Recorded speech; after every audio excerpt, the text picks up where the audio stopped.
hapana, tunaenda mahali inaitwa London. Huko ni Baringo North. Sababu mheshimiwa, hapo Baringo tukuna jamii subtribes kidogo namna hii. Hapa sasa ni Aroro. Wale wa Kabarnet huko ni tofauti na sisi. Ravin ni tofauti na sisi. Mochongoi ni tofauti na sisi. So wakati niliongea na yeye akaniambia, "Bas panda kuna unaniambia tu." Imagine hivyo tu. So nikajaribu kutafuta viongozi wengine wakao busy kidogo. Nikamwambia sababu tunakuja kanisa kuja kujenga hekalu. Unajua hapo si siasa sasa. Hapa ni imagine kama sasa hii ikipomolewa sasa hizi, kesho mtakuwa wapi? Kuja nakuja. Ninakuja. Nikafikiria atakuja leo asubuhi, nikamwambia mimi ni nishatoka niko njiani. Nikangangana sasa mimi barabara sasa nipange ground vizuri. So kwa hivyo wananchi wa Kafukwang, waumini, mko na rafiki ya maana sana ambaye ni Ngunjiri. Na hata hivyo Mheshimiwa Ngunjiri, hii kazi hii Mheshimiwa Ngunjiri, tuhakikishe hiyo kanisa ilijengwe na ukuje ufungue. Tafuta marafiki. Na hakika mimi najua kuna marafiki wengi sana. Wewe unapiga, wewe ni chairman, yeye ni chairman ya Nakuru County ya ma MPs na yeye ni president ya Rift Valley. Mshiwe Kenya mama. Tu akienda saizi akienda wakati alikuwa Nandi. Watu wakijua ndio Ngunjiri, hata nasikia saizi hapa watu wanapanga hata wamesikia wako hapa nataka kufungia ndio ongeleshe. Juu mpaka watu wanyamaze. Yaani wakijua ni Ngunjiri ndiye anapita hapo. Lazima watafute sababu unapendwa sana Rift Valley. So Mheshimiwa Ngunjiri, thanks so much for coming to this place. Kuna watu wengi sana, hebu tuongee ukweli. Kama ingekuwa kanisa kubwa, tuelewane hapa, kama ingekuwa kanisa kubwa, ungeona watu wakubwa wangekuja. Kwa hivyo ni kama siasa imeingia kwa kanisa. Eti sasa ukienda kwa kanisa kubwa utapata watu wengi huko. Na watu wakubwa kufanya connection na huko. Wana hatuwezi kufanya connection hapa. Hatuwezi kufanya connection na network hapa. Si ndio? So hii sasa ni mwanzo. Na hii ni historia Ngunjiri ameandikisha hapa Baringo. Na lazima tuambiane ukweli na hao heshima wengine. Si lazima tuende ile kubwa, tuende ndogo. Ya tatu, sababu ya time, bado Mheshimiwa Ngunjiri anaenda. Wananchi, siasa ipo. Kuna wakati wa siasa na kuna wakati wa maendeleo. Na kama siasa maendeleo inaendelea, usitumie siasa kuja kupiga mwenye anataka kufanya kazi. Ama namna gani? Kazi kama hii maendeleo ikiendeleanga, watu wengine wasilete siasa ya kupiga mwenye anataka kwenda tunataka kutua maskini kama lini? Mpaka lini? Mimi Malema, mimi nacheza siasa ya national size. Sichezi ya constituency, sichezi ya county. Ni national sababu tuko na vita moja ya kumsaidia naibu wa rais. Ya kusaidia naibu wa rais. Nimeshashikwa, nimeshahojiwa na CID. Sisi sababu ya kusupport deputy president. Vile Mazaa amesema hapa, tulienda Koriamba pale kukula namna hii kidogo tu, damu yangu ilikuwa nakataa. Nikamwambia yeye mimi sikule chakula. Yeye akakula. Na mimi nikahepa. Kidogo nasikia malanbusas wakaingia huko. Mimi nishapasua. Nishapasua. Yeye anakaa kufika usiku saa 8 ananipigia simu. Ananiambia unajua jamaa ilikuwa namna hii. Sasa hiyo mimi nishapanguza barabara karibu nifika Mogotio. Sababu ya hakuna kitu kingine, ni kuongea tu ukweli. So hakuna tusiokopane hapa, tusiokope kuongea ukweli jamani. Ama namna gani? Na kuna viongozi ambao wamepewa kazi na serikali ile tuliunda kama Jubilee. Kufika pale sijui nini imeanza sasa kufanyika, wanaanza kutusi na madharau. Jameni, tuwaombee hao viongozi. Sababu ni kama shetani sasa ndio inafanya kazi. Shetani ilianza kuingia from 2018. Hatukuwa hivi. Hatukuwa hivi. How dare can a mayor minister be a deputy president of the Republic of Kenya, second in command, at when the clerk? Yani jamani, hebu tulizane tu, wewe ni clerk na matarau atuacha da. Yes, sasa tumefika hapo kweli? Tumefika hapo jamii? Kwa hivyo hiyo inahitaji maombi jamani. Sababu ni shetani imeingia kwa viongozi sasa. Ama namna gani? So wananchi wa Baringo North, nipatie nafasi. Mimi nitengeneza marafiki zangu wenyewe polepole. Nikipata kama Ngunjiri ninaleta. Ama namna gani? Nikipata kama Ngunjiri naleta. Sababu ile kitu nilipendea Cheptumo ameniambia samani kidogo. Alikuwa amefunga, watu walikuwa wamefunga Baringo North. Eti lazima uombe ruhusa ndio ukucha hapa.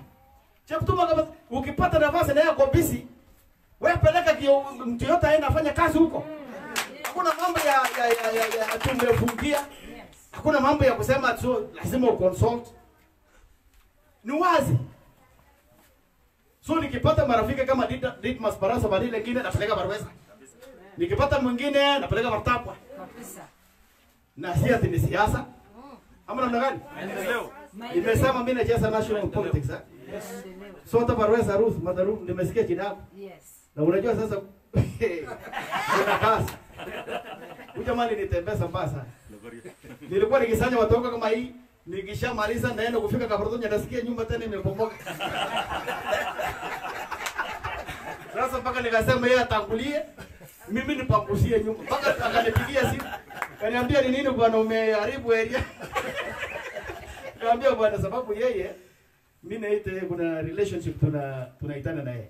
So kazi ni network, lakini kwa sahihi sisi kama watu wa Baringo County wanangojea hii watu wote ni block.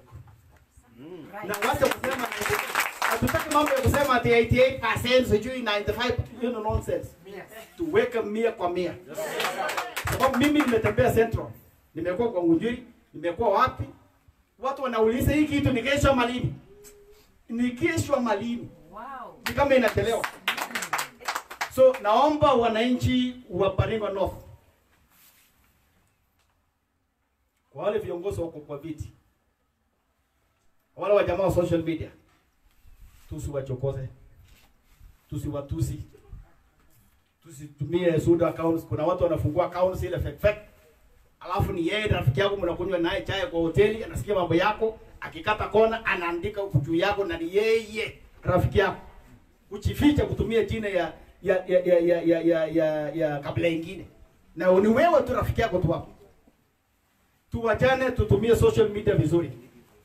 Na tuheshimu viongozi. Wakati wa siasa ikifika itakuwa open. Kama Malema atakuwa akitaka hii kiti ama kiti gani, tutakanyagana wakati huo. Lakini kwa saa hii ni heshima na networking. Ama namna gani? Yes. Kwa sababu kifika kwa Bartonjo? Tolabanga Bartonjo hizi. Yawa ni unaotinda. Yawa unao stage kigurane kaina. Apana burwanie. Lakini kita nawasoma kityo. Kita nawasoma kityo picture. Ono nawasome. Angeto open kityo tai kila kityo chini kano. 2022 mateka partition uongozi ni miu ne bayeme. Kumechi uongozi na torte chito. Mere na mje su tor progress. Ile na progress. Okosa na lejo. Ile na progress. Ulope wenda onorote angonye beri kala jilione chiaje lakini angeta ulopune. Ogomo mtane chichi. Mimi sipelekwe na mtu. Mimi napenda peke yangu, nafanya urafiki na marafiki zangu na mimi nanyamaza wale wazuri na chuo vile ndaando. So bana Kwaichi, rafiki yangu Richard Kwaichi, hata wewe karibu ukosee kidogo. Ulisema padile lingine alifanya vizuri hapa na kaenda kafanya kazi nzuri huko. Alafu tena unakuja hapo unasema tena nyuma. Hata sasa anasema tutaangalie maneno. Sasa amefanya kazi kama amefanya hapa, akaenda akafanya huko. Tena kazi gani utafanya bwana? Tunasema tu ikifika wakati hiyo basi keto bandero ikimichi ta 70%. mwingine labda kwa 72% ama 71%. So by that time mambo itakuwa tofauti. Ama namna gani? So bwana Ngunjiri, kwa heshima nimefurahi sana. Look, hii ni area nyingine ya chini sana.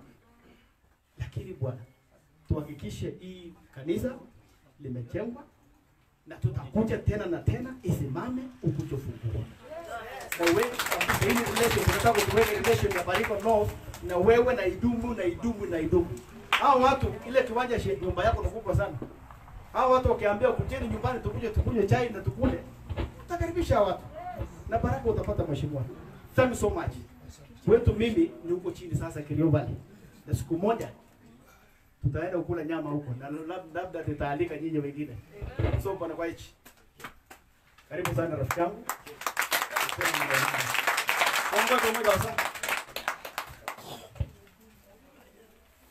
Thank you, JK.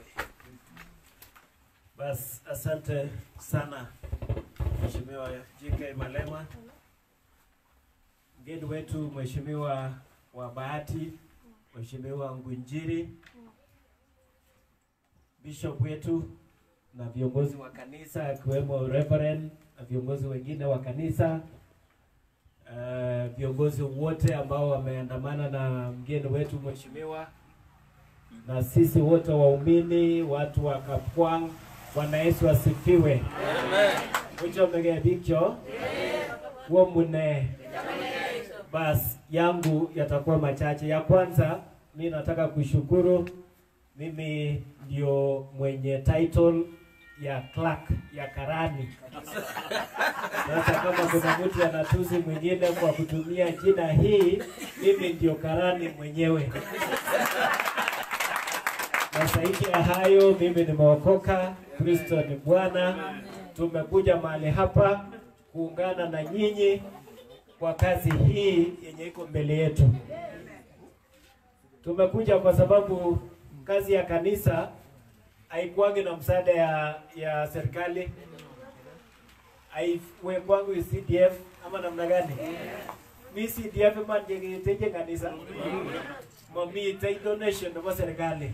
So sisi tumekuja kuungana pamoja na nyinyi ili tuone kazi hii imekamilika. Na nataka kushukuru kwa mwaliko wenu. Asante JK Malema, asante viongozi wa hapa wa kutualika ili tukae pamoja na tufanye kazi hii. Na kwa ukweli hata kama uchumi umekaa namna gani, kazi hii isipoisha tutarudi. Na Mheshimiwa Ngunjiri umepewa kazi na umepewa pia mpaka tuzo ya kufungua kanisa. So mimi nataka kushukuru sana kwa kuwa mahali hapa. Ya pili, mimi nataka nichukue nafasi hii nitoe shukrani sana kwa Mheshimiwa Ngunjiri kwa kutembea sehemu hii ya Baringo. Hapa ni London. Hapa ni moyo, ni heart ya Baringo. Ni heartbeat ya Baringo hii. So uko mahali pazuri, uko in the right place with the right people. Na tunashukuru sana. Nataka kushukuru yeye zaidi ya hapo kwa sababu yeye pamoja na wengine akiwemo Susan Kiiga, akiwemo Dindi Nyoro, akiwemo Kimani Shugwa na wengine wengi na Alice, wao ni marafiki zetu. Hawa ni marafiki wetu na sisi tunatambua marafiki zetu. Nataka kusema hivyo mheshimiwa wetu kwamba tunatambua marafiki wetu. Na wakati itakapofika tutasema kweli nyinyi mmesimama kama marafiki zetu. Na tunaomba tu kwamba muendelee namna hiyo. Sisi watu wa Baringo tuko imara na tunatafuta uhusiano. Hata sisi tukiwa town kule Nakuru na kule Nairobi huwa tunashika watu wa Central, tunauliza hii maneno iko namna gani? Uko kweli ama nyinyi mko na mipango mingine ya kando? Na hawa watu nataka niwahakikishie wale marafiki zangu nimekuwa nao wamesema tuko kangari nyuma yenu. Mwaka wa 2013 sisi tulisimama vizuri nyuma ya Mheshimiwa Deputy President. Wakati ule yeye alikuwa shujaa, lakini sijui wakati huu watu wengine wanataka kumpatia majina. Lakini sisi tunataka kusema hivi. Katika kitabu cha Isaia mlango wa 54 verse 17, Biblia inasema hakuna silaha ambayo imetengenezwa juu yenu ambayo itaweza kufaulu. Hakuna silaha. Isaiah 54:17. Na hakuna matamshi ya kinywa ya wengine ambao utatoa laana kwenu mkiwa na Mwenyezi Mungu. Amen. Na sisi tunataka kusema hivi kwamba Mheshimiwa Deputy President na Mheshimiwa Rais walisimama pamoja 2013, hata walipokuwa na kesi ya ICC walisimama pamoja na Mungu akawaonekania, tukapata nafasi ya uongozi ya nchi hii. Nataka nimuulize Mheshimiwa Rais akumbuke mahali walitoka na mwenzake. Akumbuke mahali walitoka na naibu wa rais. Wakati ule walikuwa marafiki sana, hata walikuwa navaa sambamba, na sijui nini imefanyika hapa katikati. Lakini sisi tunataka kusema hivi. Wanasema kikwetu, Mheshimiwa Ngujiri, kwamba ukitaka kuua mbwa unapatia jina baya. Unapatia jina baya.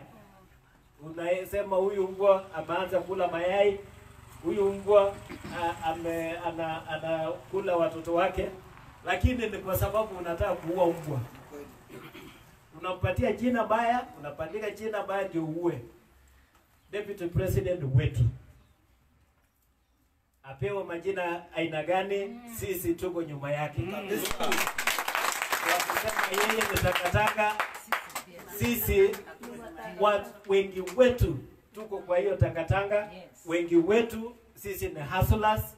Wengi wetu tunakula kwa jasho ya kazi yetu, na Deputy President alikuwa mmoja wetu. So hatuna wasiwasi mkiita yeye clerk. Mimi ni clerk kwa title ya kazi kabisa. Na karani ni wengi. Karani ni wengi. Hiyo haitatustua, hiyo haitatupatia wasiwasi, na haitatutoa kwa ile lengo yenye tuko nayo. Mtu asilete porojo ndio aweze kudivert attention yetu. Attention yetu, focus yetu ni uongozi ya nchi hii. Na si kwa sababu ya mambo mengi, tunaamini kwa uongozi wake. Ya mwisho, wale wenye wanaongea mingi, especially mawaziri na wale wafanyikazi wa serikali, wale ambao hawajachaguliwa na mtu yeyote, mimi nataka kuambia hivi. Nyinyi mmepewa kazi na rais pamoja na naibu wake, mufanyie kazi wananchi. Ile kazi Mheshimiwa Ngujiri umesikia imefanyika sehemu hii, haijafanyika kwa tamu ya pili ya Mheshimiwa Rais. Ilifanyika kwa tamu ya kwanza. Ilifanyika between 2013 and 2017. Wakati hao wawili, rais na naibu wake, walikuwa pamoja. Baada ya hapo hakuna kazi imefanyika. Mimi nataka kusema kweli, hata wakati huu sisi hatuko vizuri kama kaunti ya Baringo. Hatuko vizuri. Maji hapa Lake Baringo imefunika manyumba na makazi ya watu wengi.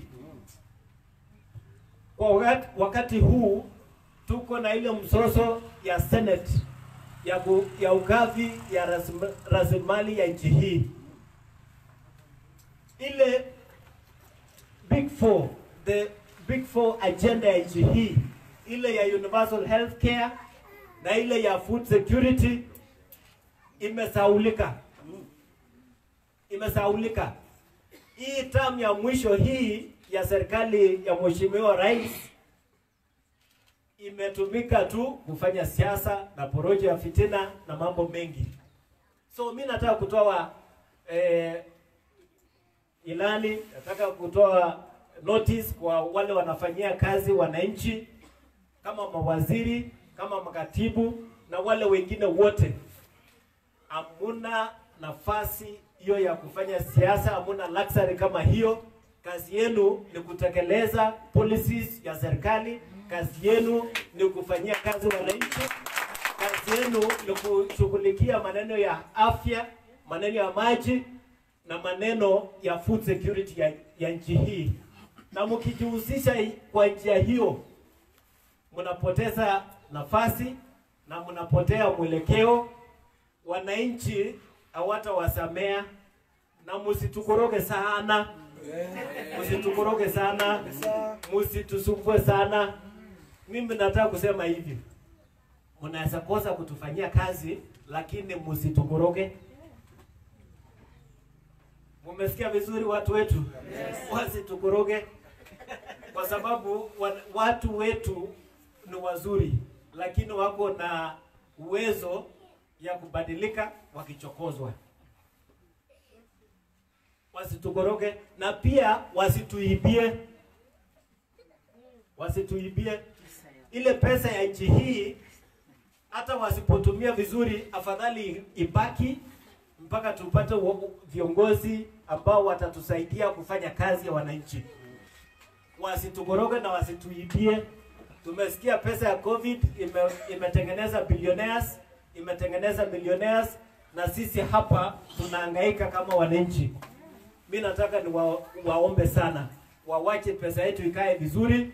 Tutapata nafasi, tutapata viongozi wenye watakuja kutusaidia, na sisi tutaenda mbele.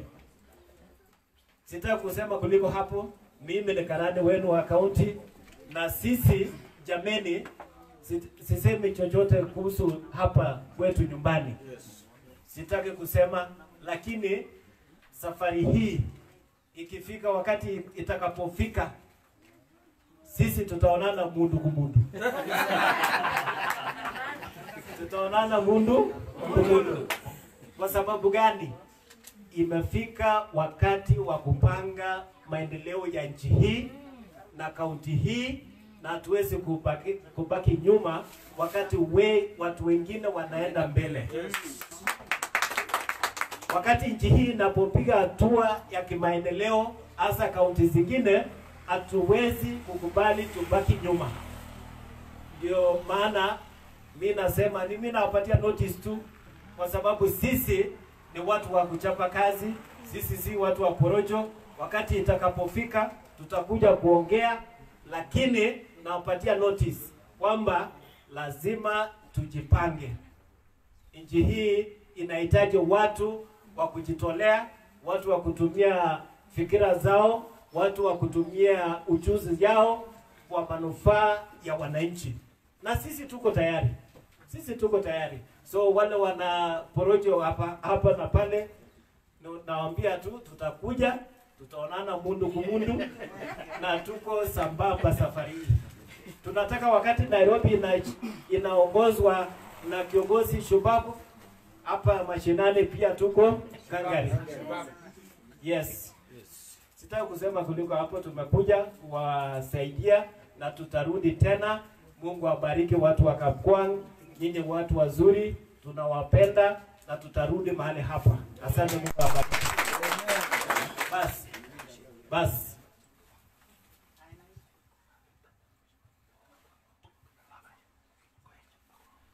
Bas, Mheshimiwa Kitenden ako mahali hapa. Bas, please. Asante sana. Mheshimiwa Kibai ametuma salamu kwa watu wa Kapkwang. Longarat. Very good. Asante sana. Tuna watu wa Kapkwang. Hallelujah. Mungu awabariki. Tunawatambua viongozi wetu. Asanteni sana kwa kuwa pamoja na sisi. Bas, mimi naitwa CPA Richard Koech. Mimi ni karani wa bunge la kaunti. na kama watu wameequate deputy president na karane, basi tuko hapo.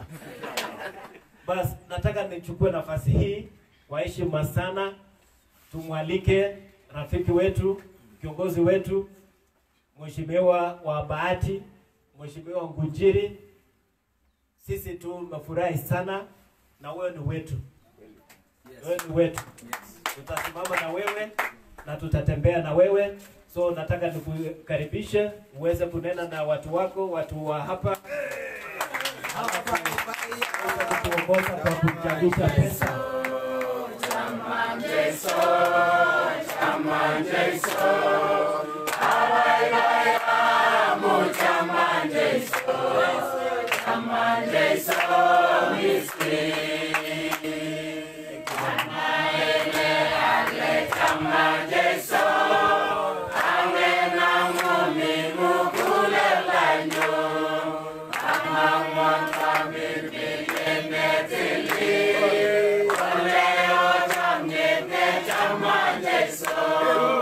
Awaiwaya mu chama Jesu. Chama Jesu. Chama Jesu. Awaiwaya mu chama Jesu. Chama Jesu miski. Amen. Hallelujah. Amen. Hallelujah. Amen. God is good. All the time. And all the time. God is good, and that is His nature. And even now, we are still good. Si namna hiyo? Bwana asifiwe sana. Sana sana. Ninashukuru kwa kupata nafasi ya kuja hapa kuwa nanyi. Ningetaka nyinyi wote kuambia Mungu ni mwema kwa sababu alijua tutakuwa hapa siku nyingine. Na anajua sababu yake ni nini.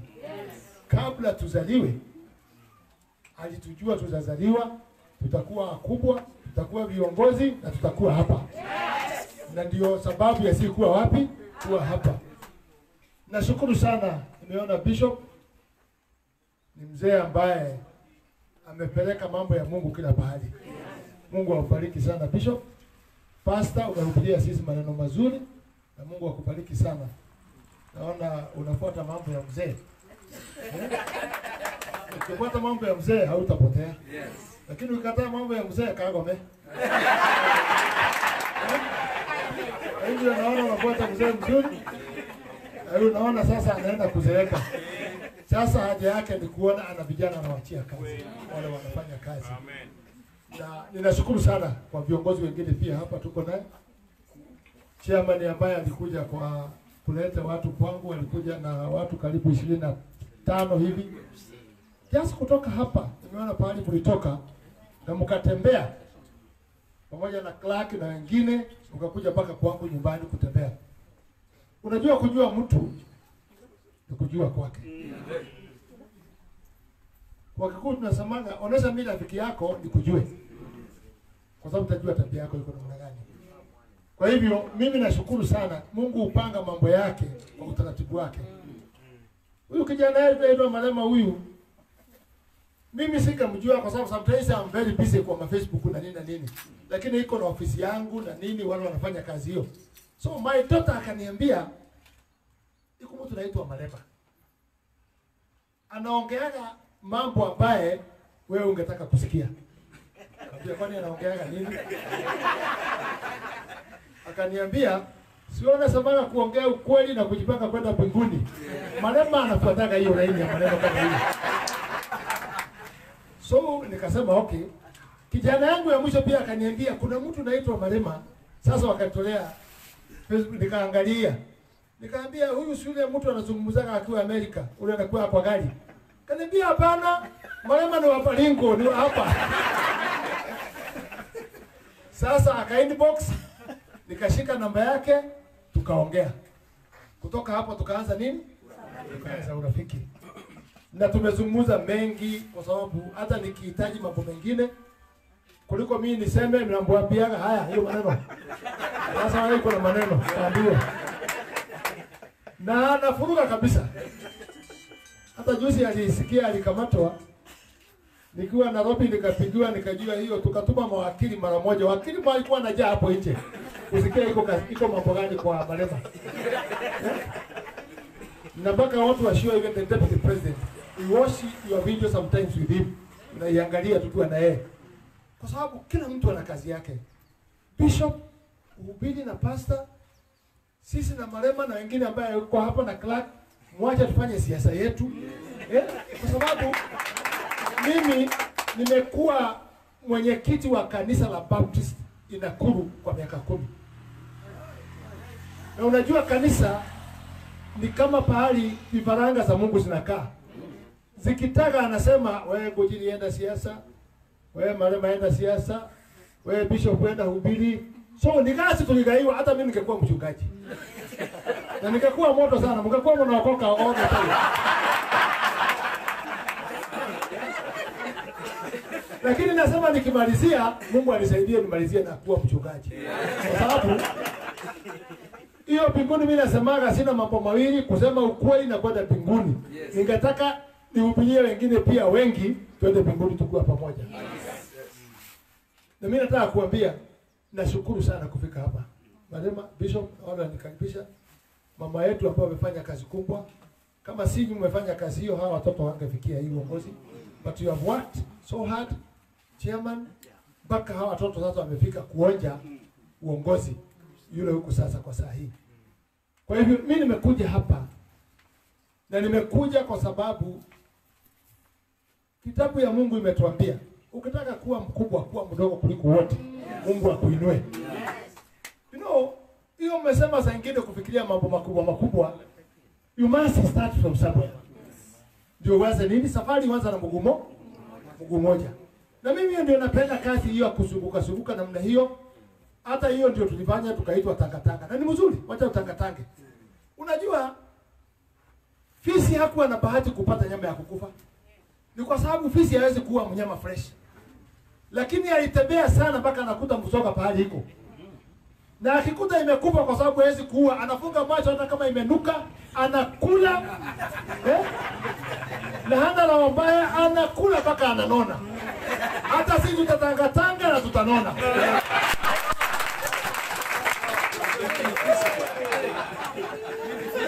Yes. Sisi tutatangatanga tu. Kwa sababu hatuna pesa ya kuchukua kiti, hatuna pesa ya kufanya campaign.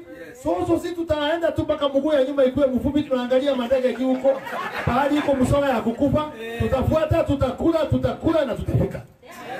Na tutanona na tutakuwa na nguvu. Kwa hivyo mimi nilikuja hapa kwa sababu ya kanisa. Lakini Malema hata kama nimemsifu namna hii, Malema nitamkosoa kitu moja. Unajua si ni viongozi. Wewe uliniambia kama nitaweza kutembea pande hii, na nikakwambia ningetaka pahali iko kanisa tuombe kwa sababu napenda kanisa. Nataka kutoka leo ujue tofauti ya kusema kaharambe na harambe. They are two different. Wewe uliniambia kuna kanisa kako na kaharambe. Hau kusema harambe.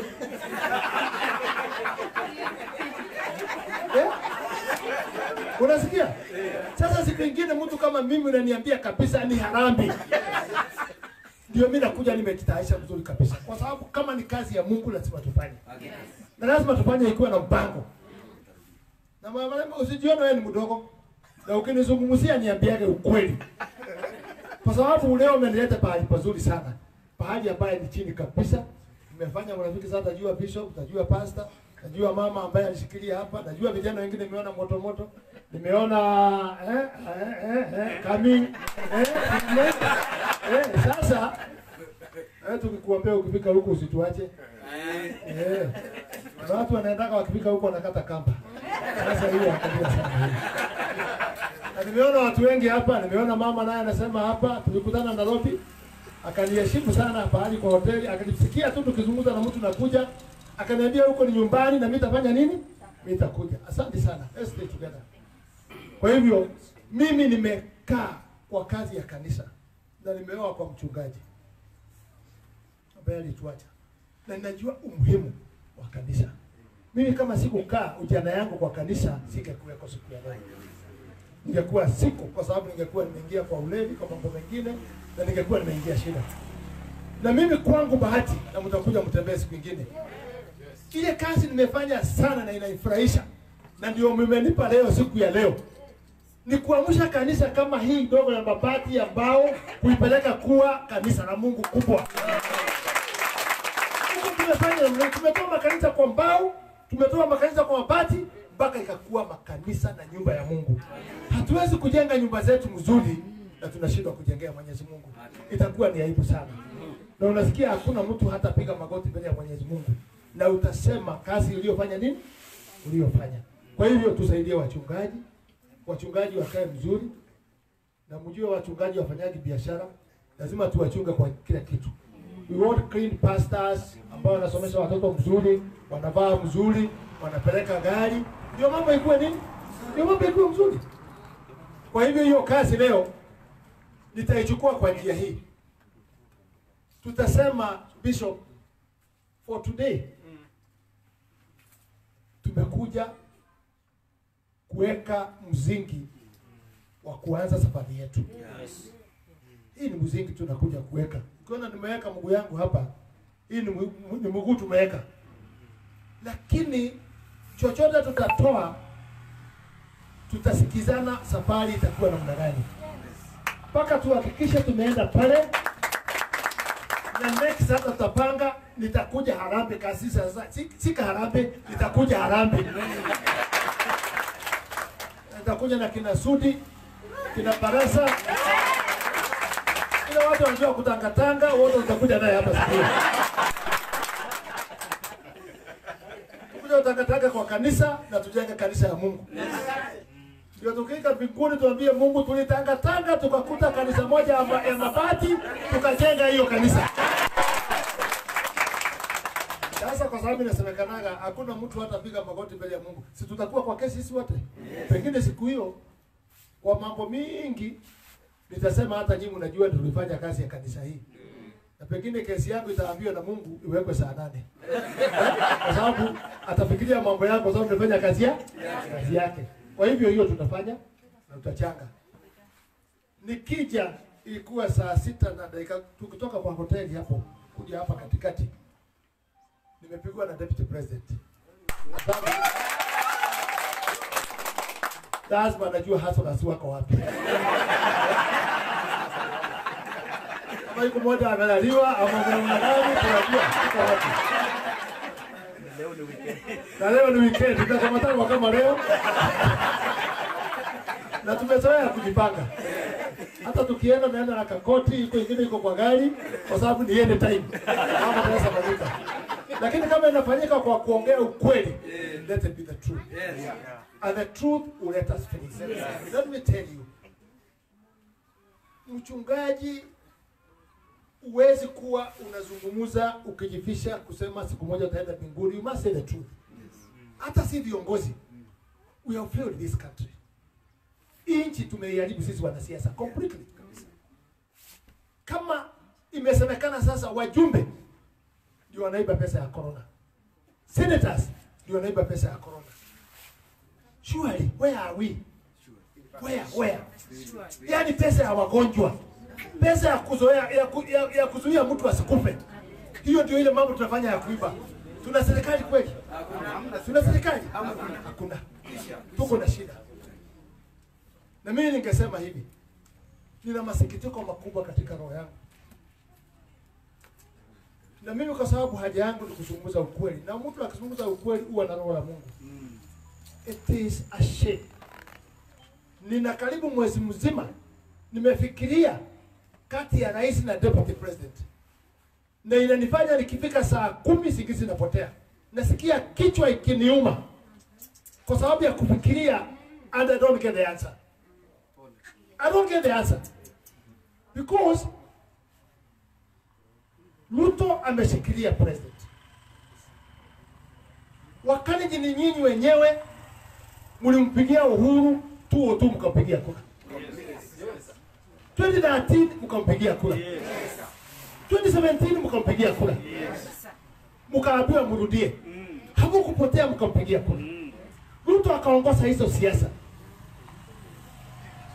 You know, I cannot understand what is the problem with our president.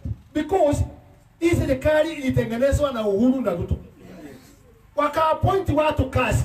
Kina Tobiko hawa wakakuwa appointed. Mutahi Kagwe akawa appointed. Kina Matiang'i wakawa appointed. Kinyamunya wakawa appointed. Why are you doing this the president? Unangoja watu watukane deputy president. Ukiangalia na macho yako. Wewe unaangalia yule mtu alikusaidia kutengeneza serikali kwa macho yako. Unaona ile watu mliappoint kwa serikali hiyo wakitukana your deputy president. Let me tell you. Usipotubu, it's the biggest sin. Atangamia. It's the biggest sin. It's the biggest sin. Utaweza kuachilia mambo ile ingine yote, but don't let anybody abuse somebody who helped you. Don't do that. That is a sin. It's a sin. Kuita mtu mpaka karani, kumuita nini, na ni watu walikuwa appointed.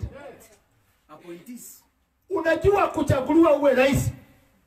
Mtu anachukua yule mtu mwingine, unajua anakula kama zako. 2013 Uhuru alikosa mtu mwingine ataweza kumletea kula. Washikanishe pamoja, akaona is only the deputy president. Wakashikana. Deputy president, he has worked for you. And that's why hamutaweza kuangusha hata mkifanya nini. You will not be able. Yes. Kwa sababu nothing wrong he has done. Amefanya mambo mazuri. Lakini shida yako president wetu, ambaye mimi nakupenda sana, tumefanya kazi na wewe. Kunyamaza. Vifaranga watukanage deputy. I will not accept that.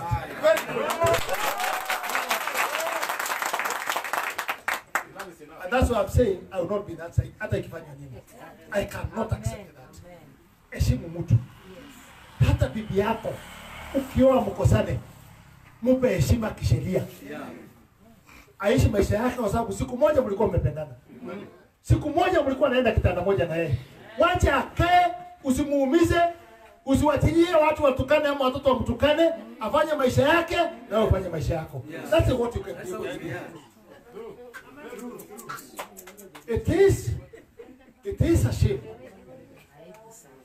Mnasukuma naibu wa rais, mnamsukuma mpaka kwa ukuta, bado anaendelea kukuita wewe your excellency, mkubwa yangu rais, bado mnasukuma yeye mpaka kwa ukuta, mnanyang'anya yeye kila kitu yote, mpaka mnanyang'anya mashamba yake, mnafanya kila kitu yote ya kumuumiza.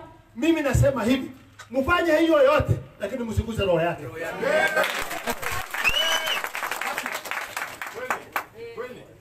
Kwa sababu roho ni ya Mungu. Don't touch. Hata Ibrahim tulijua ya mambo alienda. Tunajua God can get you from nowhere to somewhere. Huyo kijana kwa sababu anaitwa Ruto, baba yake hakuwa chief, hakuwa nani. Sasa ile group ya dynasty hapa juu inauliza hii Kamutu ni nani? Kamutu. Hii Kamutu kalitoka wapi? Hiyo Kamutu kalitoka kwa Mungu. By God. And I'm telling you, Mungu akisema atakubariki, nobody can stop it. Walifungia yeye, hata hii corona wanaleta hii. Corona hii ni ukona tu, ni pesa walikuwa wanatafuta naye. Ni pesa tu. Kwani wakati tumepiga kelele mpaka international akajua pesa imeibiwa, namba ya corona imeanza kurudi chini kwa nini? Kwa nini?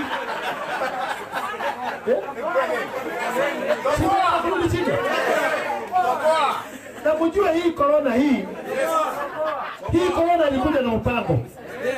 Kwa sababu ndege ya kwanza ile ilitoka China. Ikikuwa na watu 230. Na 299. Ilikuja ikiwa na pure Chinese, nobody else in that nini. Hakuna ndege inataka na kabila moja peke yake.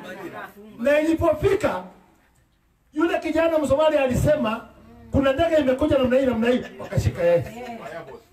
Airport. Wakaanza kuhangaisha yeye. Lila Odinga akatokea akasema nimeconsult na imesemekana hatuwezi kukataza ndege ya China kukuja kwa sababu ya ile biashara tunafanya naye. Unajua ni biashara gani? Ya corona.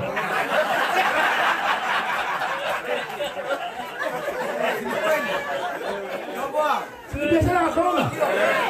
Wameiba hiyo pesa vile walipanga itakuja mpaka ifike hapo, kumbe hata mpango ya handshake. One of the condition tujaribu kuleta corona hapa. Tutengeneze pesa. That's only how you can explain. Because how can you explain anything else? That's how it was. Na kwa sababu Uhuru Muigai Kenyatta na Ruto waliposhikana 2013 walisema tuunganishe wana Kenya. Hata kama tutaenda Hague, tutafanya kwa wapi? Tuunganishe. Mimi naulisha kabisa, may God help Uhuru Muigai Kenyatta because haukumbuki mlikuwa napelekwa kunyongwa na Uhuru mkiwa wawili. Wewe Uhuru na Ruto mlikuwa napelekwa kunyongwa na mlikuwa napelekwa na system ya Raila Odinga. Mlikuwa napeleka wewe. Baada ya kupona kukufa tena unawaacha mtoto yule mlikuwa na yeye. Mlibarikiwa mkaomboa na Mama Ngina, akashika wewe kichwa, akashika Ruto kichwa, kila mtu akashikwa kichwa. Sasa tunahitaji kukumbuka Mwenyezi Mungu. Mtu mmetoka pamoja. Tunasikia hata mtu kama amesoma na mtu kusoma peke yake ama kutaili na mtu, hiyo urafiki itakuwa na kamata sana. Huwezi kusahau. Sasa hivi unasikia ati Ruto ni mwizi, ameiba nini? Sasa hii pesa ya corona imetokea kama viazi ile imekomaa. Inaonekana na kila mtu mpaka mjinga mpaka nani masikio ule asikii, inaonekana vile ameiba. Naishiki. Ile kitu anafanya. Sasa unaona Mutahi Kagwe. Sasa hii alitambuliwa na akasemekana yeye alikuwa anapeana orders. Ile kampuni itapewa, anaenda kutafuta Tobiko, anaenda kutafuta ule mwingine, anaenda kutafuta Matiang'i, wanaenda Kajiado, kukula nyama huko, waoneshe watu tumbo, wanajua kukula nyama kubwa kubwa huko, alafu wanaenda kutukana Ruto wapi? Kutukana Ruto Kajiado. Na sasa hiyo anamtukana watu ya Kajiado wako kwa deputy president. MCS wote wako kwa deputy president. Na mimi nashangaa kuna mjumbe mmoja huko. Sijui hii watu wakishikwa na grupu ya laini hiyo wanakuwa wenda azimu. Mjumbe ambaye amechaguliwa anasema tunauliza machiefs, mkiona watu wanataka kwa Ruto mpige filimbi. Hatutaki watu waende huko. Sasa mimi nauliza, wewe ni mjinga kabisa. Wakienda huko ulikuwa wapi kama wewe ni kiongozi ya huko? Where are you? Na hata sasa hiyo anasema namna hiyo, MC wako wapi? Wako kule. Mungu akisema atakubariki, hakuna atakayezuia. Amen. Mnapigana na Mungu si Ruto, mnapigana na yeye. This is bad spirit. Na hakuna watu mtaweza kutukana mtu ambaye amebarikiwa. Na niwaulize nyinyi watu wa Baringo huko hapa. Na bishop wako hapa. Nyinyi mnaona mabishop yote wa Jiro, Moiro, Nuru, kuna giza wote. Wa Meru wote wakienda kwa DP. Unataka useme hawa mabishop na wachungaji hawana roho ya Mungu? They are showing you where God is saying we go. Yes. Ndio wanaonesha, wanawaambia hapa ndio tunaona roho ya Mungu ikifanya nini? Let me tell you, nimegundua kitu moja. Ukiwa umetoka kwa umasikini chini, hasura hiyo jina tulipewa kutoka chini, you can be a very good pastor, you can be a very good president, you can be a very good minister, you can be a very good clerk, you can be a governor in a good, kama umeanza chini. Lakini kutoka juu kwa miti kutanamuka, you can make it. Hiyo nimegundua kwa research yangu. And that's why I'm here, kwa sababu mimi nilianza na kuuza dania. I'm climbing the tree now. Yeah. Lakini wale walianza juu, miti inaanza kuteleza wakiteremka. That's what I'll tell you. Na watu wa Baringo, we like you. Na saa hii nataka kutangaza kusema, mimi nimeobserve ile siasa imekomaa na siasa ya haki iko Baringo. Ni kwa nini? Wale wazee walikuja kwangu. Kuna maneno waliniambia. Nikiwasikia kwa Facebook, iko kitu moja mnasema. Pengine sijui kama mnajua ama hamjui. Kuna kitu mnasema ya maana sana. Jina Kalenjin is a plural of subtribes. Yes. Namna hiyo? Yes. Lakini iko kitu mnasema na pengine hamjui, mnasema kwa roho na nimeitega na ikaishika kabisa. Mnasema hivi. Moi aliongoza akiwa deputy president 15 years. Mkasimama naye. Akaongoza akiwa president miaka ngapi? 24. Yote anakuja ngapi? 39. Na mnasema huyo ni mtoto wenu alitoka Baringo. So nimesikia mkisema nyinyi mkuwa watu wa Baringo. Hiyo miaka mmesaidiwa na watu wengine subtribes. Yes. Mmesema for now. Mmekubali na mmeamini. Kitu kingine iende kwa subtribe nyingine ambaye kama ni Kericho, kama ni Nandi, kama ni wapi, mko tayari kusupport. Na hiyo ikanishika sana. Unoto. Yes. Nasikia kabisa hapo. Hapo iko maneno kabisa. Kama nikikuta tunasemaga hado walia. Yaani pale pale. Ya ukweli. Hiyo mnazungumza na mnasimama na hiyo moja peke yake. Na siasa zenyu sisi matusi mnaongea ukweli. Na mimi naambia watu wale wako huko sehemu nyingine. Mambo ya kuzungumza mambo ya Gideon, mambo ya Ruto, hii ni watoto wetu wote hapa. Tuachieni sisi watu wa Rift Valley. Don't interview with our politics. Sisi tunajua ule mtoto akitumwa sukari utakimbia na urudishe sukari. Tunajua ule akitumwa anaenda kulegalega hata leta sukari. Sasa nyinyi mnatuuliza nini watu wa hizi? Tumwachie sisi siasa yetu. Na tunasema kama Gideon anataka kiti aende kwa ballot. Kama Ruto anataka kiti aende kwa ballot. Kama Matiang'i anataka kiti aende kwa ballot. Kama Lina anataka kurudia tena aende wapi? Kwa ballot. Sisi ndio tutaamua. Sisi tutaamua. Sasa hii shida mingi ni ya nini?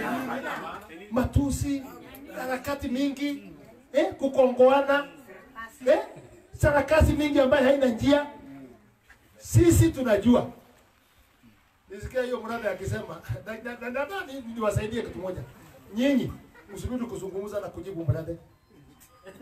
Mwache hiyo kitu kabisa. Because mtu ambaye mnajua ni wa bangi. Unajibuana na yeye kupeleka.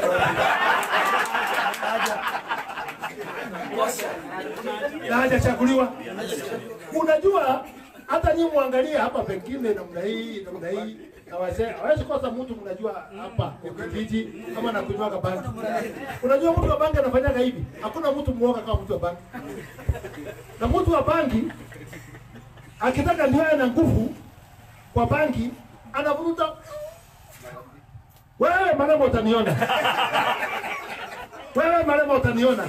Yaani anafix bongo yake kwa bangi kwa vita mtu fulani. Mwanadamu anakunywa bangi ya kuelekesha uhuru. Ruto naita mshika. Hapana. Huyu mtu hana kiti, hana kula, hana nyumba, hana bahali ya kukaa. Why are we fighting with the people hiyo ni nini? Hiyo tuachie kina maremo wa dini na hawa huko chini. Hizo policies huko kidogo huko. Si tuongee mambo ya kuunganisha nini? Wananchi wa Kenya. Na ile mtu tumeona saa hii. Na nyinyi msiseme na I want to repeat that Baringo. Msisukume sana Ruto kukuja hapa sasa kwanza. Wacha atafute nje kwanza. Asunguke. Kwani mimi niko hapa? Simba alama na wengine wako hapa sisi wote. Tumanye tuache hii kazi hapa itumanye. Hata hii kanisa hataki kuja tutajenga. Tumalize hii kanisa.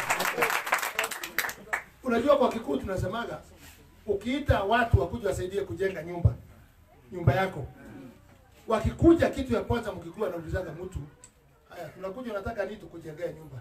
Wewe miti yako ya kujenga umefikisha wapi? Wewe unataka ujengee. Kama huwezi kuwekelea miti kwa mesa, sasa wewe hauko tayari kujenga. Sasa Ruto atakuja kwetu baadaye tumuulize, umezunguka umepata miti ya kutosha ngapi? Ndio hii, nimeenda Meru, nimeenda Mombasa, nimeenda Pokot, nimeenda Turkana, nimeenda Central, nimeenda Ukambani. Tutamwambia basi sasa wacha hapo. Sasa hiyo wacha tuja. Wacha tuja iko. Ama sina muda hiyo. Na kijana yetu msiwe na wasi ako mbele. Yeye isone the person ameunganisha Kenya mzima. Everywhere he is there. Kila pahali. Eh? Hakuna pahali hakuna mbegu ya Ruto. Kanisa, harambe, kutengeza barabara, kufanya nini? Na iko kitu umesema hapa ya muhimu sana. Tukumbushe watu wetu. Miaka 5 ya Uhuru na Ruto tumeona maendeleo yake. Unajua tulikuwa kwa pressure. Kwa hii mtu mwingine anaitwa Raila Odinga. Wakati walishikana na Kibaki, akaleta furugo, watu wakaanza kupigana. Tukaleta shida mingi sana. Na nyinyi kwa sababu nyinyi mko huruma sana. Iko pahali mliteleza mkaonesha na Raila. Ate nikulia anali. Abana kulia ni macho yake mgonjwa. Ukaanza kusikia huruma ati ameibua. Kuna hapo ameibua. Ni macho mgonjwa anachukua macho yake mgonjwa. Na unajua hata kama ni nani ukikutana na mtu akilia namna hii unasikia huruma. Hii mtu ni ukora, ni macho ni ukora. Hakuna kuelibiwa hapo. Hakuna. Sasa ndugu yake anasema ati wana deep state. Deep state. Na wako na system, na wako na nini? Tuko na Mungu. Basi mjue hivi. 202 moja akisema ni Uhuru alikuwa na system. Na Uhuru hakupata. 2013 Raila Odinga alikuwa prime minister. Kalonzo Musyoka alikuwa vice president na walikuwa na serikali na waliangushwa na vijana wawili. Huyu kijana yetu hapigi kwa sababu nyingine, kwa sababu ya bidii na kuchora.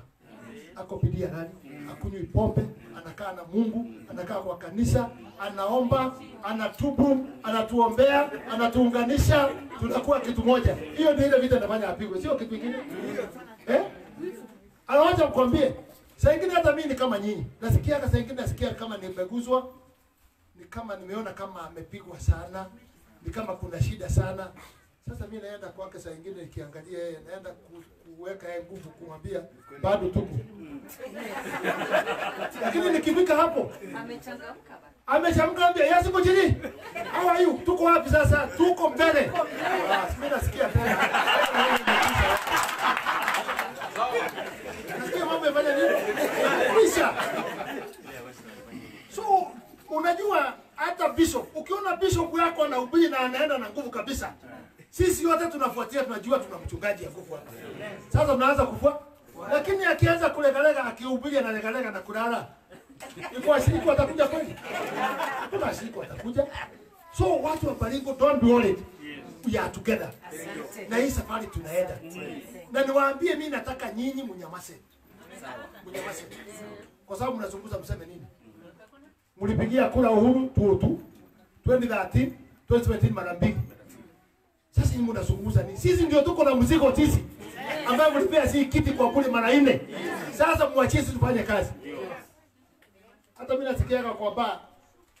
Kwa sababu sisi tunatangatanga kuangalia kila kitu. Nasikia mlevi anasema, "Ai, huyo mtu ameninunulia mimi chupa 3, rudisha mkono. Pea chupa moja." Kwani nyie mwezi rudishiwa mkono kwa ile kazi mmefanya? Kama mlevi anakumbuka hiyo, mlevi. Na ananunua chupa ngapi? 3. Anasema nitarudisha mkono kwa nani? Nyinyi si 3, mumepiga 4. Kwa hivyo yenu ni 10 iko ndani. Kwa hiyo na kwa sababu rais yetu hajaongea, hatusemi kitu. Kwa hiyo lakini ile tunamwambia stop these people who are pushing the deputy president. They are under you. Na ukikosa kuongea tunaona ni wewe. Kwa sababu wewe una haki ya kusimamisha hii watu. And the president, I want to tell you, and I'm talking to you now. Ukitaka kuunganisha hii nchi, it will not take you 2 days. It will be only 1 day. Na nchi ungane na turudi pale tulikuwa. Lakini ukiendelea kunyamaza, unaachia kinatobiko watu ya vodka. Na watu ya banki. Wanaiba pesa ya hospitali, pesa ya wagonjwa, kila kitu wanaiba. Na nikumalizie nikisema rais wangu nakupenda sana. Be careful. Hii watu vile wanaenda watapiganisha nchi. Na wakipiganisha nchi, you are going to go back to Hague. Surely. Kwa sababu ndio tumebeba mzigo gani? Stop this thing. Yes. Kuna watu, kwani Ruto hana bibi yake? Hana watoto? Hana ukoo yao? Hana watu wanampenda? What do you think? Tunasikiaje? Tukiona mtu ambaye utaweza kumwambia nyamaza, usimamizi hiyo. Wafuruge sisi mpaka kuwe na vita hapa. You be responsible for that. Stop this. Iwe kona nyamaza hao. Hata kama utaki Ruto utaki nini, let him not be abused by anybody. Wachia yeye afanye kazi yake na mchunge yeye roho yake. Hiyo tu. Hiyo ingine yote nyang'anya, vitu yake, magari mmenyang'anya, mashamba mmenyang'anya, kila kitu mmenyang'anya, hiyo ni sawa. Kama kuongea ukweli ndio incitement, let it be. Kwani hii jela imejengwa nani? Ng'ombe si watu? Maana tutalala huku. Sio sisi bali moja ama mbili. Lakini tukue kama Wakristo. Wale wanasemaga hii safari tunaenda. Hata akifika pale apate accident na amuke anasema wewe shetani ushindwe, hii safari tunaenda kwa Mungu. Sisi tunaenda safari yetu ya 2022. Tuanguke hapa, tushikwe hapa, kuingie shida, kufanya nini hii safari tunaenda. Atanyimwa kwangu wanakuja wananyang'anya mimi bunduki, wananyang'anya mimi security, ati ndio niwacha kuzungumza. Nani? Mtu yuko na roho ya Mungu. Siwezi kunyamaza. Security yangu ni wananchi wangu na Mungu wangu. Na hakuna mtu atakupa kifo mbili. Nimo? One one. Agenge. Timoja. Sisi watu wa Baringo muendelee kufanya namna hiyo. Muendelee kuongea, muendelee kusimama na mjapotea barabara. I want to confirm mjapotea. Huko kwa barabara kabisa katikati. Saa hii mimi ni nani? Kama mtu kidogo kama mjumbe tu. Saa hii niko hapa. Mashini yote mpaka nani wameweka TV namna hii kunisikiza namna hii. Kwa hivyo I'm a big man. Kwa sababu ya kuongea ukweli. Mimi situkani mtu lakini I'm talking the truth. Yes. The president can stop this. Yes. Hata atuite atuambie Gonjini wewe nani sitaki kusikia tena. Utanyamaza. Iti ifanye nini? Hii miaka 5 ya nyuma hii inatusumbua sana. Na inatusumbua kwa mtu ile watu hawakupigia Uhuru kura, hawakupigia Jubilee. Nani alipigia Uhuru kura? Hakuna. Kalonzo alipigia Uhuru kura? Hakuna. Hata Matiang'i, ni watu wote hawakupigia Uhuru kura. Hata Tuli. Hakuna pahali imewezekana mtu amefanya kazi na wewe uache na usudi kutaja Atuli. Atuli has a big problem. Yes. Unajua Atuli alipata stroke. Na Mungu akasaidia yeye. Na tukaombea akapona. Akapona. Sasa macho ni mzuri. Lakini still kuna sehemu nyingine haitakuwa mzuri.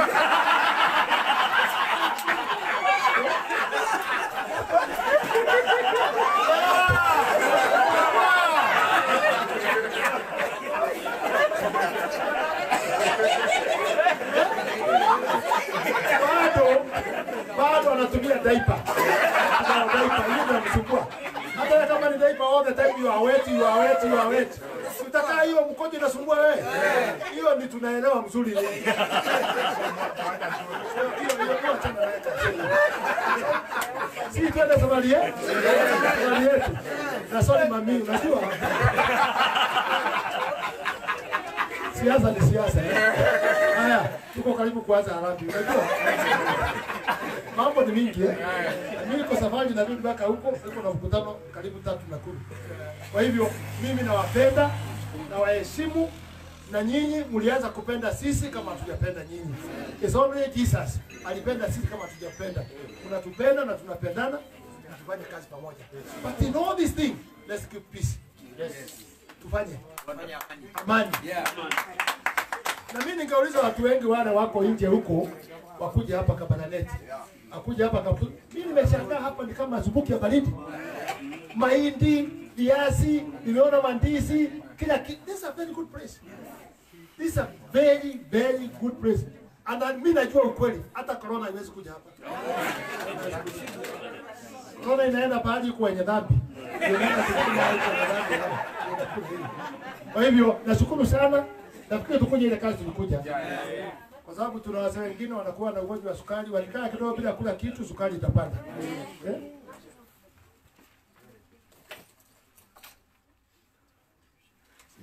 Na pia nilikuwa nimesahau Madam Cherule. Mnamjua? Amenituma na shilingi 5,000. Madam Susan aliniambia nini wasalimie na amesema tutapanga na yeye akuje hapa. Sasa ile tutampangia atakuja, tutapanga akikuja kwa kanisa hapa Harambee. Haya, Cheptumo, ujumbe wenu. Huyo mtu ni mwanaume. Ni mwanaume. Unajua Cheptumo amepigwa kwa kuongea, been very honest lawyer, very honest. Na alipigwa akatolewa kwa kamati ya bunge. Ili alikuwa anafanya kazi naye. Na sio yeye peke yake. Wakalenjin wengi wale walikuwa kwa viti, wale wapigania hii uhuru ya Jubilee wakatolewa viti. Na huyu mjumbe ni mmoja. Na hata mimi sikumwambia nakuja kwa sababu niliambiwa ni Harambee. Sasa sikushughulika kumtafuta ama kumwambia. Lakini kuna mtu amezungumza hapa mzuri sana hapa. Amefungulia watu yote. Bora ukuje ufanye maendeleo. Ufanye kitu ile nyingine. Cheptumo is a good friend na tunapendana naye sana. Na yeye ni wakili mmoja tunakuwa naye tayari, tukijua mambo ikiharibika atatusaidia kwa wakili, si ndio? Ndio. Kwa hivyo mumuombee na msalimie sana Na mwambie Harambee nyingine nakuja, tutakuwa pamoja na yeye. Tukiwa wageni na tutakuja na salamu ya watu wengi na nini, si ndio? Asante sana. Kuja hapa. Masaa. Ukijana nakaa chali Chap. Haya, unataka tuanze na gani?